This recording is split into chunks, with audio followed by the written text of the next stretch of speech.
नमस्ते, मेरा नाम अमन राज है और मैं Shaheed Sukhdev college of business studies का छात्र हूँ।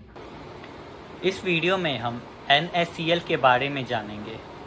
NSCL का फुल फॉर्म है नेशनल स्पॉट एक्सचेंज लिमिटेड। इसे 2004 में ऑनरेबल प्राइम मिनिस्टर ने एक विजन के तहत, जिससे हमारे पूरे देश में एक जैसा एक सिंगल मार्केट बन जाए जहाँ पे मैन्युफैक्चर एंड एग्रीकल्चर गुड्स का सेलिंग हो, इसके अंतर्गत उन्होंने NSCL की स्थापना की थी। इस स्कैम के बारे में जानने से पहले हमें ये जानना बेहद ज़रूरी है कि स्पॉट एक्सचेंज रेट आखिर होता क्या है। स्पॉट एक्सचेंज रेट वर्तमान में ट्रेड होने वाला वो प्राइस लेवल है जिससे कि एक करेंसी को या कमोडिटी को एक्सचेंज मार्केट में ख़रीदा या बेचा जा सकता है। इसके अंतर्गत डिलीवरी कम से कम दिनों में की जाती है। इस प्रोसेस में कैश की डिलीवरी 48 आवर्स के विदिन होनी चाहिए। अब इस स्पॉट एक्सचेंज रेट को और अच्छे से जानने के लिए हम एक एग्ज़ाम्पल लेते हैं। मान लीजिए एक US की कंपनी है जिसे कि 20 बिलियन चाइनीज़ युआन की पेमेंट करनी है। तो इस US की कंपनी को कितने डॉलर्स लेने होंगे ताकि वो उसे चाइनीज़ युआन में कन्वर्ट कर सके। इस चीज़ के लिए हमारे पास स्पॉट एक्सचेंज रेट की जानकारी होना बेहद ज़रूरी है। मान लीजिए कि एक चाइनीज़ युआन की कीमत है 0.1635152 US डॉलर। तो हमें अगर US डॉलर की वैल्यू जाननी है तो हम 20 बिलियन चाइनीज़ युआन को मल्टीप्लाई कर देंगे 0.163521 से, और जिससे कि हमारा वैल्यू आता है 3.26 बिलियन US डॉलर के अराउंड। अब जो कि हम ये समझ गए हैं कि स्पॉट एक्सचेंज रेट होता क्या है, तो अब हम इस NSCL स्कैम पे वापस आते हैं। NSCL स्कैम 2013 में हुआ था। इसमें कई पेमेंट्स डिफ़ॉल्ट हो गई थी NSCL की तरफ से, जिसमें कि फाइनेंशियल टेक्नोलॉजीज़ इंडिया लिमिटेड भी इन्वॉल्व था। इस केस में पेमेंट डिफ़ॉल्ट हो गई थी जब एक commodity market regulator the forward market commission ने NSCL को डायरेक्ट किया कि वो अब कॉन्ट्रैक्ट लेना स्टॉप कर दें। इसके बाद 9 अक्टूबर 2013 को economic offence wing of Mumbai police ने NSCL के assistant vice president Anil Mukherjee को अरेस्ट किया। इस अरेस्ट के कुछ ही वीक्स के अंदर में और भी कई सारे अरेस्ट होने लगी।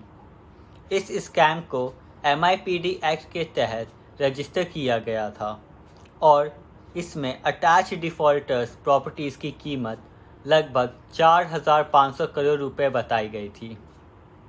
18 जुलाई 2021 को NSCL की फॉर्मर CEO अंजनी सिन्हा को fictitious trading on the exchange और फॉल्स स्टॉक क्रिएट करने के जुर्म में अरेस्ट किया गया था। इस केस के इन्वेस्टिगेशन के दौरान मुंबई पुलिस के इकोनॉमिक ऑफेंस विंग के ऊपर ये आरोप लगाया गया कि उन्होंने NSCL और FTIL के ईमेल सर्वर्स के साथ छेड़खानी की है। 5 अगस्त 2013 को जिग्नेश शाह, जो कि फाउंडर एंड फॉर्मर CEO रह चुके हैं मल्टी कमोडिटी एक्सचेंज के, उन्होंने ये कहा कि सारे डिफ़ॉल्टर्स ने फाइनेंशियल सेटलमेंट्स का प्रॉमिस किया है in front of the FMC and brokers. इसके बाद CBI ने NSCL और बोरोवर्स के ऑफिसेस पे रेड की थी। इसके अलावा उन्होंने जिग्नेश शाह के घर पे भी रेड की थी। कई इन्वेस्टर्स के पिटीशंस के बाद बॉम्बे हाई कोर्ट ने FMC को डायरेक्ट किया कि वो एक फॉरेंसिक ऑडिटर को अपॉइंट करे E-सीरीज़ प्रोडक्ट्स के लिए। इस काम के लिए चोक्सी एंड चोक्सी फर्म्स को अप्रोच किया गया था और उन्होंने NSCL के प्रोडक्ट सीरीज़ को क्लीन चिट दे दिया। इस क्लीन चिट के चलते 40,000 से ज़्यादा जेन्युइन क्लेमेंट्स को फ़ायदा हुआ था। इसके बाद CBI ने FTIL, जिग्नेश शाह और कई सारी शेल कंपनी के खिलाफ चार्जशीट फाइल की थी, मगर बॉम्बे हाई कोर्ट ने अगस्त 2019 के ऑर्डर में ये कहा कि NSCL एक फाइनेंशियल इंस्टीट्यूशन नहीं है और MPID एक्ट के तहत की गई सारी नोटिफिकेशंस स्टैंड क्रैश होती है।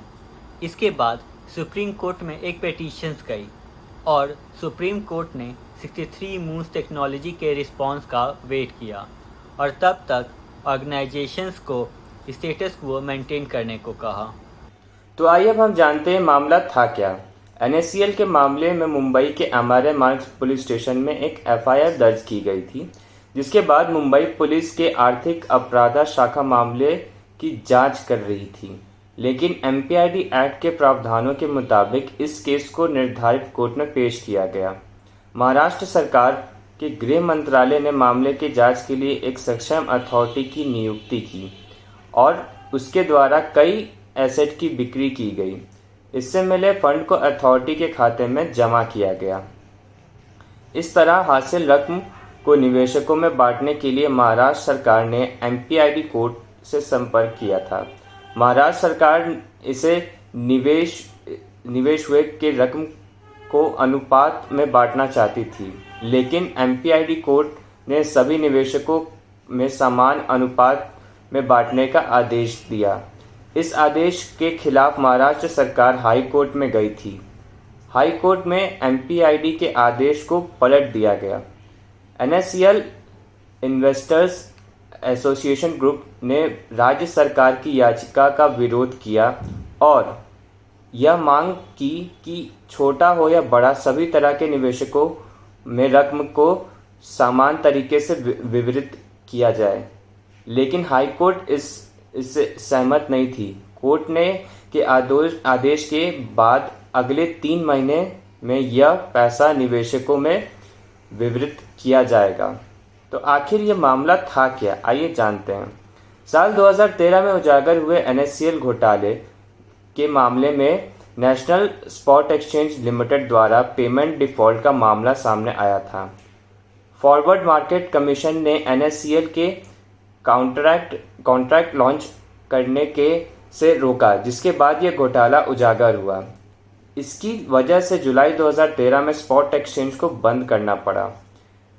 ब्रोकर्स ने निवेशकों को भारी रिटर्न का लालच देकर NSCL के उत्पाद बेचे। स्पॉट एक्सचेंज में मामले को बड़ा चढ़ाकर बताया गया था और वेयरहाउस के फर्जी रिसीट दिखाए गए थे। तो अब हम जानेंगे कि यह घोटाला हुआ कैसे। NSCL यानी national spot commodity exchange limited में 2013 में बड़ा घोटाला उजागर हुआ था। कई बड़े निवेशकों, कंपनियों, ब्रोकर्स और रिटेल निवेशकों ने एक कॉम्प्लेक्स फाइनेंशियल प्रोजेक्ट में निवेश किया। इस प्रोजेक्ट पर कमोडिटी की खरीदी बिक्री की जाती थी। NSCL के प्लेटफॉर्म पर निवेशकों और कर्जदारों के ऑर्डर मैच किए जाते थे। इसमें 15% के आसपास रिटर्न मिलता था। इसमें 2 कॉन्ट्रैक्ट हुआ करते थे, T+2 और T+25। निवेशकों के पैसे लगाने के 2 दिन बाद कर्जदारों के पैसे दिए जाते थे और निवेशकों को एक्सचेंज की तरफ से एक लेटर मिलता था। इस लेटर में कम्युनिटी वेयरहाउस में रखे होने का वादा किया जाता था। 25 दिन बाद कर्जदार उधारी चुकाता था और अपना रिसीट वापस ले जाता था, लेकिन रिटर्न अच्छा मिल रहा था तो निवेशकों पोजीशन को रोल ओवर करते हुए रहते थे और यह सिलसिला लंबा चला। 2013 सरकार ने जुलाई 2013 को अचानक NSCL को नया कॉन्ट्रैक्ट जारी करने से मना कर दिया। इसके चलते पोजीशन आगे रोल ओवर नहीं किया जा सकता था। निवेशकों को तब लगा कि सरकार कोई ना कोई रास्ता निकालेगी, लेकिन कुछ नहीं हुआ। सरकार ने एजेंसी को बंद करा दिया और घोटाले की जड़ में फर्जी रिजल्ट निकाल दिया। दरअसल वेयरहाउस में कोई माल ना होते हुए भी रिसीट दे दी गई। कर्जदारों ने उधार लिया पैसा अलग अलग जगह पर निवेश कर दिया। तो क्या निवेशकों का पैसा रिकवर हो पाएगा? अगर सख्ती से जांच हो और जवाबदेही तय की जाए तो निवेशकों का पैसा रिकवर होने की उम्मीद है। सारे निवेशकों का पैसा रिकवर होगा या नहीं ये कहना मुश्किल है, क्योंकि एक्सचेंज ने कई लोगों का पैसा उधार लेकर अलग अलग जगह पर निवेश कर दिया। कई लोग पैसे लेकर विदेश चले गए, लेकिन अगर अभी भी इस मामले की ठीक से जांच हो तो उम्मीद बाकी है। पैसे वापस दिलाने में ब्रोकर की बड़ी भूमिका है। इस पूरे घोटाले में ब्रोकर अहम कड़ी है। कई लोगों का मानना है कि घोटाला ब्रोकर और एक्सचेंज की मिलीभगत से हुआ है। निवेशकों का कहना है कि अगर इस पे अच्छे से जांच बैठाई जाए और ब्रोकरों के ऊपर दबाव डाला जाए तो कहीं ना कहीं इसमें जो छुपी हुई कड़ी है वो वापस आएगी।